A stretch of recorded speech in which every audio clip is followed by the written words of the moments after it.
درود بر شما دوستان.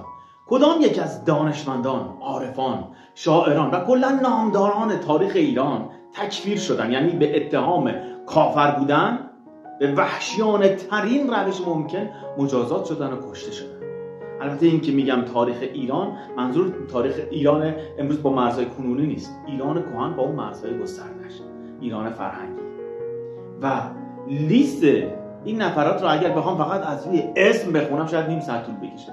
بس ناچار چند نفر رو من انتخاب کردم که در موردش صحبت کنم. شماره نخست این لیست کسی نیست جز زکریای رازی، مرد همه چیزدان، ابر دانشمند جهان که دیگه معرف حضور همه مردم جهان هستش، دیگه نیازی به گفتن من و کسی دیگری نیست. اینقدر ناماشناس این بزرگ، کسی که الکل رو به عبارتی کشف کرد و جان میلیاردها انسان از زمان خودش تا به امروز، میلیاردها انسان از مرگ حتمی به خاطر همین کشف الکل ایشان نجات پیدا کردن از مرگ حتمی، درسته؟ و الا عفونت تمام بدنشون رو میگرفت و از بین میرفتن. کاشف اسید سولفوریک و بسیار دیگه موارد دیگه و بزرگترین پزشک جهان بوده و بخوایم بگیم که اصلا 1 سال طول میکشه درباره رازی. حالا این مرد بزرگ شخصیتش جوری بود که به جرأت و با شجاعت کامل و صراحت کلمه تمام نظرات و باورهاشو به زبان می آورد و هر چیزی رو به باد انتقاد می‌کرد.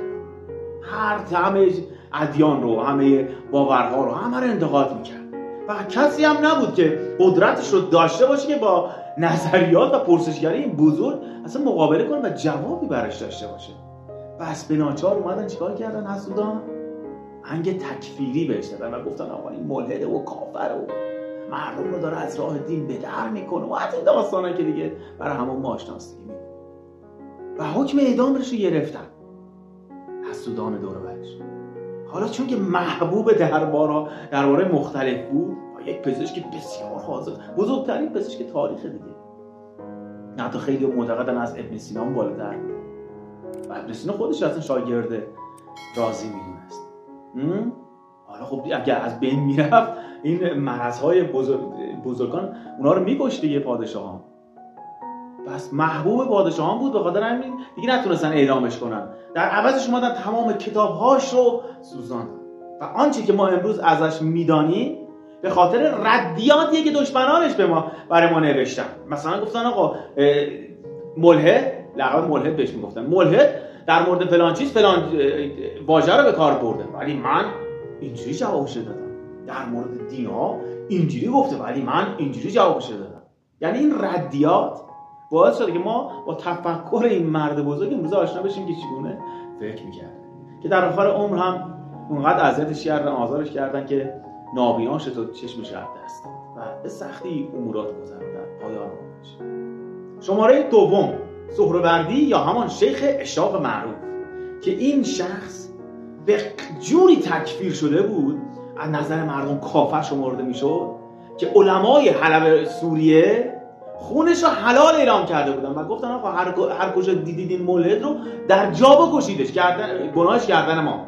خونش رو حلال اعلام کرده بودن که در پایان هم در سن 37 سالگی این مرد بزرگ رو میکنن توی پوست الاغ و زنده زنده اونو آتشش میزنن.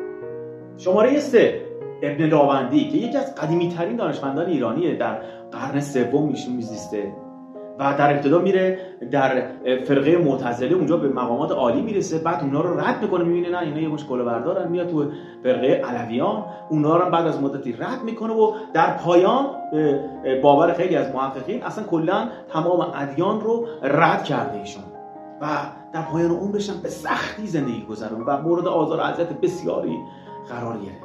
ولی از مرگش چیز زیادی در دسترس نیست، ولی به شدت تکفیر شده بود و هر کجا اگر اینو میگرفتن احتمال اینکه بکشنش تو اون راه خیلی زیاد بود. و اما شماره 4 منصور حلاج، شاعر، صوفی، دانشمند قرن سوم هجری. این قرن سوم هجری قرن بسیار عجیب و مهمیه، بسیار دانشمندان بزرگی توی این قرن به وجود اومدن. این شخص سوژه شعرهای شاعرین بسیار زیادی شد و یک جمله معروف داره به نام اناالحق که از ایشونه. در شعرهای بسیاری از شاعران استفاده شده این واژه اناالحق.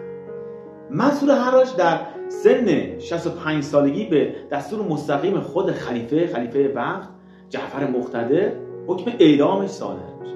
البته نه اعدام معمولی، میارن منصور رو در ملأ عام 1000 ضربه شلاق حد بهش میزنن، 1000 ضربه، تو تمام استخونه انسان خورد میشه زیر 1000 ضربه تازیانه. و بعدش میگیرن در ملأ عام همونجا اعدامش میکنن و به همینم بسنده نمیکنن. بعد از اینکه دیگه اعدام شد اومد پایین، دست و پاش قطع میکنن، سرشو جدا میکنن، بدنشو آتش میزنن و خاکستر اون رو میرن توی رودخونه دجله رها میکنن، توی رودخونه در اوج هلهله مردم که دیگه کاف با ریشه کفر رو از بین برد. شماره 5 ابن سینای بزرگ. ابن سینا چندین بار در طول عمرش مورد تکفیر قرار گرفت و گفتن کافر شده و حکم انگ کافری بهش زدن. دقیقاً مثل بایزید بسطامی که 7 بار تکفیر شده و حکم اعدامش اومد ولی هیچ وقت ثابت نشد. ابن سینا هم دقیقاً همینطور. به خاطر همین حکم تکفیری بسیار مورد آزار و اذیت قرار میگیره از طرف خیلی از باورمندا که اینشون کافر شده. ولی از اونجایی که دقیقاً مثل زکریای رازی مورد اعتماد و محبوبیت زیادی داشت در بین حاکمان، نتونستن اعدامش کنن. ولی خب زندگیش همیشه در آزار و اذیت مورد آزار و اذیت تندروها قرار میگرفت دیگه. و ریشه اصلیش هم بخوام بررسی کنیم دقیقاً مثل همون رازی گفتم حسادت بوده. حسادت میکردن و خودشون رو کوچک میشمردن در مقابل بزرگی و علم و دانش و خرد این بزرگان دشمنانش و میومدن مغلوب میشدن و در برابر پرسشگری اینها هیچ پاسخی که نداشتن کمی آوردن و میگفتن آقا اینا کافرن، اینا دارن کفر میکنن و اینجوری خودشون رو برتر میدونستن و ایشان رو تکفیر میکردن که یک بلای سرشون. شماره 6 این لیست کسی نیست جز رودکی پدر شعر فارسی. یعنی این بزرگ مرد اونقدر من جگرم میسوزه واقعا برای سرنوشت بسیار بد این بزرگ. این که میگم بزرگ مرد خب پدر شعر فارسیه، اولین شاعر فارسی زبان بعد از حمله اعراب و ورود اسلام به ایرانه. ایشان پیوند دهنده زبان پهلوی یا همون پارسی میانه به زبان پارسی جدید، پارسی نو یا همون پارسی دری که امروزه بهش سخن میگیم و هموار کننده شعر گفتن شاعران بسیار بزرگ بعد از خودش مثل فردوسی، حافظ سعدی و همه دیگر. نقش و جایگاه و اهمیت وجودی این بزرگ مرد حتی از محتویات داخل شعرش هم با ارزش‌تره. تأثیری که گذاشته بر زبان پارسی و زنده کردن این زبان دوباره بعد از قرن. حالا این مرد آخر عمرش به وحشیانه ترین شکل ممکن مجازات شده، کشته شد. حکم اعدامش صادر شد به جرم تکفیری مانند بقیه که نمیتونستن دیگه جلوش وایسن. از علم و خرد حسودان در نهایت اومدن آقا حکم تکفیرش گرفتن، گفتن آقا کافر، کفر میگه، مردم از دین خارج کنه، از یراش و نیومدن همجوری ساده هم بکشنش.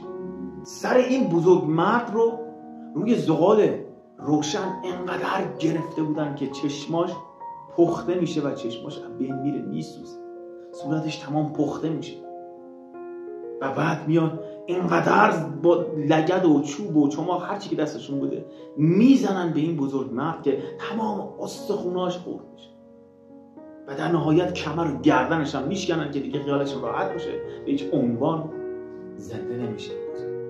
نکته جالب ماجرا اینه که در تمام جهان این بزرگان و بسیاری بزرگان دیگه که توی لیست ما نبودن ولی به این سرنوشت شوم دچار شدن به اسم دانشمندان اسلام معروف شدن. یعنی شاعران اسلام، دانشمندان اسلام معروفن، در صورتی که این بزرگان در دوران خودشون توسط مسلمین دوران خودشون ملحد اعلام شدن، کافر شناخته شدن و اونها رو کشتن. حتی در قبرستان مسلمان‌ها هیچ کدوم خاک نکردن، نه فردوسی و نه و بسیاری کسان دیگر رو، خیام و فلان. اینا گفتن آقا آتش قبر اینا دیگران رو میسوزونه، مسلمین رو میسوزونه. اینا اصلا مسلمان نمیدونستن در دوران خودشون، به خاطر همین اینا رو تکفیر کردن، گفتن ملحدن.